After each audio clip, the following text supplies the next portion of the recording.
And this is the rudder for steering. It's also like a tongue. It's also a shepherd's staff. It's that which guides and gives direction. The word lamed, the letter lamed is the same as the word lamed, which means teach and learn. So here you have, as teaching and learning, you have the pokey end and the pulling end. You have the push and the pull. You have the incentive. You got the carrot and the stick, right? The punishment and the reward. You've got these incentives to maneuver. And when you sail, you know, you move the rudder back and forth, or it's all about navigation, steering, teaching, and learning. This happens to line up with the festival of Chag HaMatzot, which is separating out leaven from unleavened, which means once you come into the kingdom, your obligation is to learn the way that it works in here. Certain things don't belong in the kingdom. Those get tossed out. The other things you learn to do, those stay in. So you have this filter like an open hand.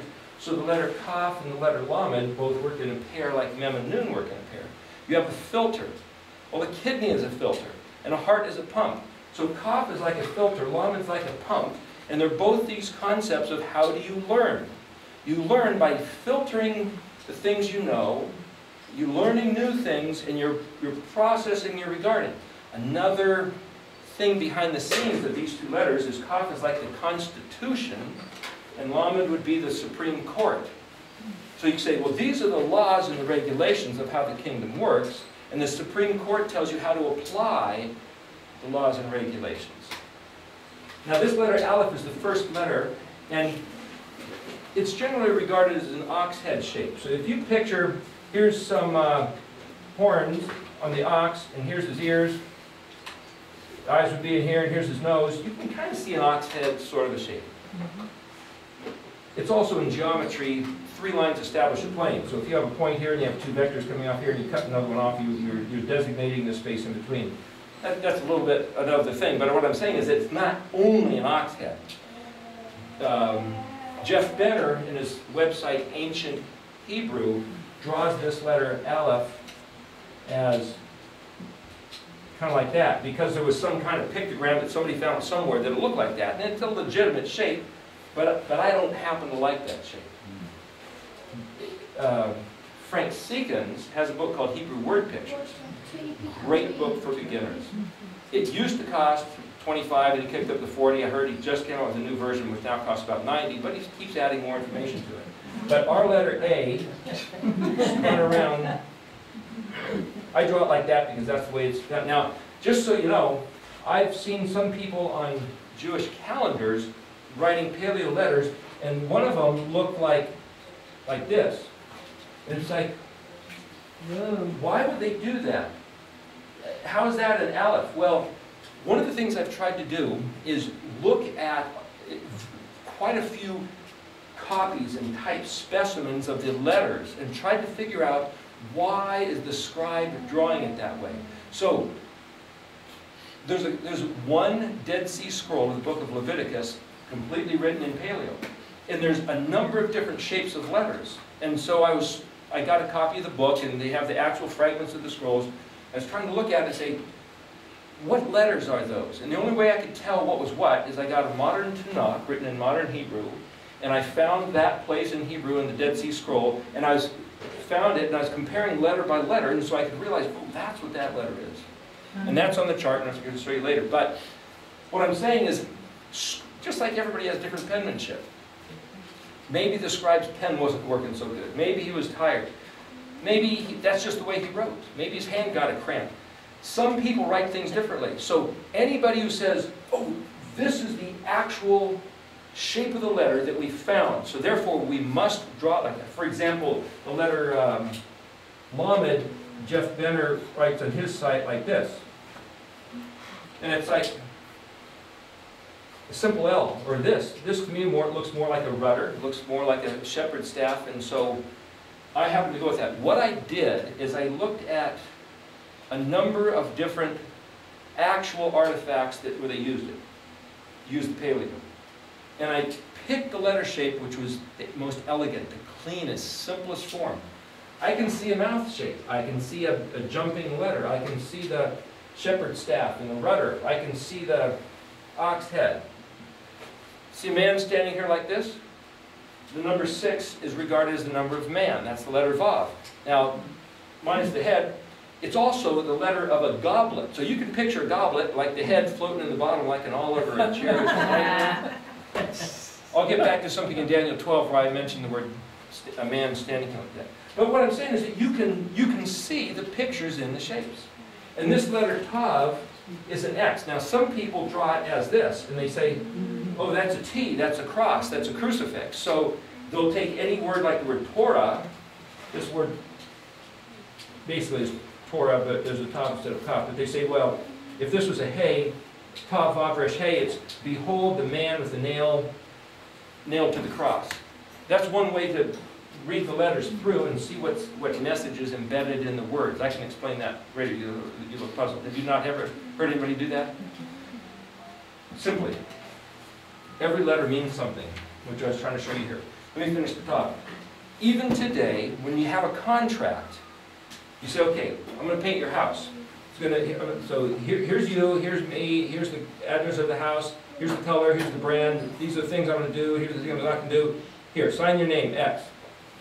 When you have an X, when you get to the bottom of the line, you say, that's the end of the terms, do you agree? Is this what we're going to do?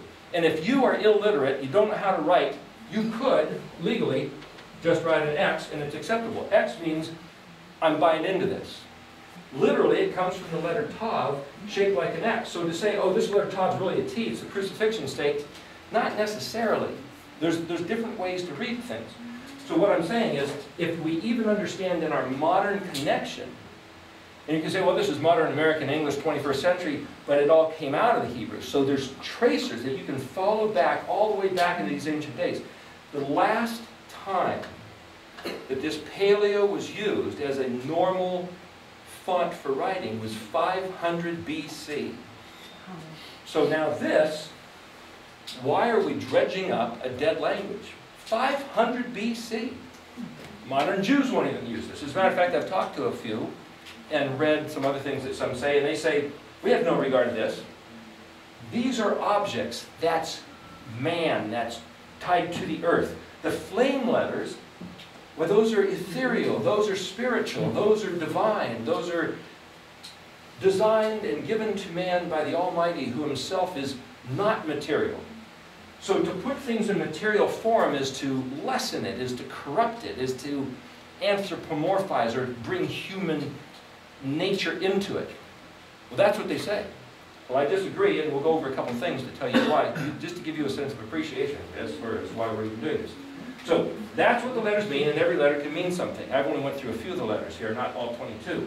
But here, if you have the word Torah spelled Tav, Vav, Resh, Hey, in modern Hebrew, it would be Tav, Vav, Resh, Hey.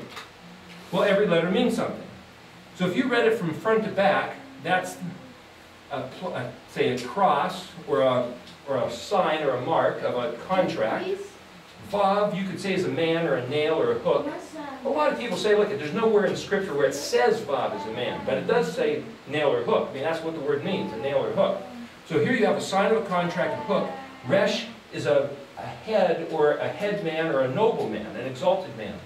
And then Hey is a window or to illuminate or point to something, and it means to reveal. So you could say, well, revealing the man who was hooked as a sign of contract or covenant, who was nailed according to the terms of the contract.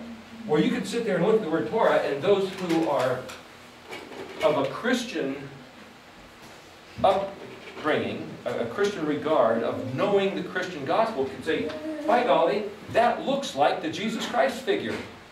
He was the exalted man who was nailed to the cross on account of the terms of the contract, the covenant that was established way back at the beginning. And that's right there, just simply reading Tav, Vav, Resh, Hey. But the other thing you can do in reading this one word is to say, well, this word or, the phonetic of or, is actually the word light. And if Tav, the letter Tav here, represents the covenant or the sign of the covenant, and Hey means to reveal, then you could say, well, the word Torah means the covenant of light revealed. Another way you could read this There's, out of the 22 letters, there's 2 letters which literally mean a man. Just like this means to jump, and a mouth, and a shepherd's staff. The vav is a man, number 6, but it's, you might say, a normal man, a peasant man, a humble man. Whereas the letter resh is the exalted man. So now you might figure, let's take this into another sort of metaphor. A caterpillar crawls on the ground, eats leaves, kind of the humble state, walking the earth. He goes into the chrysalis, appears to die, and when he comes out, he's a butterfly, flying and drinking the nectar out of flowers. So, as a caterpillar type, you could see this vav, man, and as a butterfly type, you see the resh, man, the exalted man, the ennobled man, the glorified man. But that also brings to mind the 2 notions of Mashiach, or Messiah. You have Messiah ben Joseph and Messiah ben David. So Messiah ben Joseph is put to death, and he's not acknowledged by his brethren, and he's scorned and vilified and desecrated. But when he comes back as Messiah ben David, in the sky, exalted, where everybody goes, wow, he's the man, he's the man, that's the guy we've been looking for. So, but that's the picture here. You have, here's the terms of the deal for, you might say, this isn't just Messiah, but it could be the example exemplified by the Messiah, but it's the terms by which any man can come from the status of our normal, material, carnal, human, mortal, to becoming the immortal version of what he promised us that will be revealed later on. So right there in the Torah, what good is the Torah?